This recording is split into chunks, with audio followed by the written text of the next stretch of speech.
আসসালামু আলাইকুম। হ্যালো বন্ধুরা, চলে আসলাম নতুন ভিডিওতে। পৃথিবীর বহু রহস্যের কুল কিনারা করেছে অনুসন্ধানী মানুষ, তবে এমন অনেক রহস্য আছে যা এখনও পর্যন্ত ভেদ করতে পারেনি কেউই। এমনই এক রহস্যের নাম দুর্গম আমাজন জঙ্গল। লোকমুখে প্রচলিত সুবিস্তৃত ঘন এই জঙ্গলে একেবার কেউ ঢুকলে তার বেরে হয়ে আসা কঠিন। এ নিয়ে রয়েছে বেশ কিছু রোমাঞ্চকর গল্প।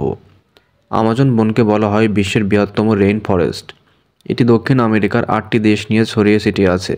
বৈচিত্র্যময় উদ্ভিদ এবং প্রাণীকুলের জন্য ব্যাপকভাবে পরিচিত এই রহস্যঘেরা আমাজন বন। অনেকে বিশ্বাস করেন এই বনে অদ্ভুত রহস্য রয়েছে। বছরের পর বছর ধরে এসব রহস্য রয়ে গেছে। পর্তুগিজরা বিশ্বাস করত ঘন এই বনে লুকিয়ে আছে এক গুপ্ত শহর, যা পুরোপুরি সোনার তৈরি। এই শহরটি পরিচিত এলডোরাডো নামে। তারা বিশ্বাস করে শহরটি সোনার তৈরি এবং এখানে মূল্যবান যত্ন রয়েছে।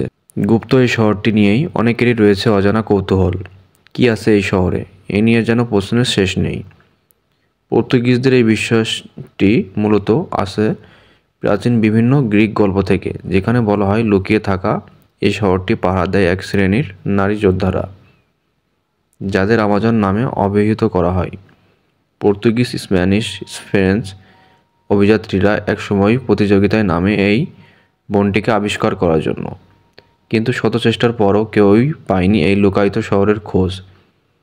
তবে এমন কোনো শহরের হদিশ না পেলেও বনটির নাম হয়ে যায় আমাজন। দক্ষিণ আমেরিকা মহাদেশের উত্তর ভাগে অবস্থিত এই বনটি প্রায় 60% রয়েছে ব্রাজিলে। জানা যায় আমাজন বনে এখন অনেক অজানা উপজাতির বসবাস রয়েছে। এইসব উপজাতি আধুনিক জগৎ থেকে অনেকটাই বিচ্ছিন্ন অবস্থায় থাকে। তাদের সংস্কৃতি ও জীবন সম্পর্কে বেশ কিছু জানা যায় না। বাইরের বিশ্ব সম্পর্কে তাদের তেমন কোনো ধারণাও নাই। আমাজন বনে বরফ যুগের বেশ কিছু চিত্রকর্ম পাওয়া গেছে। চিত্রকর্মে দেখা যায় এসব অঞ্চল একটা সময় বরফ যুগে ঢাকা ছিল। এসব চিত্র কিভাবে এসেছে তা নিয়ে রয়েছে অনেক প্রশ্ন। স্থানীয় উপজাতি এসব চিত্র তৈরি করেছে বলে অনেকেই বিশ্বাস করেন। 2013 সালে আমাজনের মধ্যে একটি অদ্ভুত কাঠামো পাওয়া যায়, যা অনেকের কাছে অপরিচিত ছিল। কেউ মনে করেন এটি একটি মাকড়সার বাসা হতে পারে, অনেকে মনে করেন এটি প্রাচীন সংস্কৃতির একটি প্রতীক। সব কিছু মিলে আমাজন বন যেন এক রহস্যের চাদরে ঢাকা থাকবে আজন্মকাল।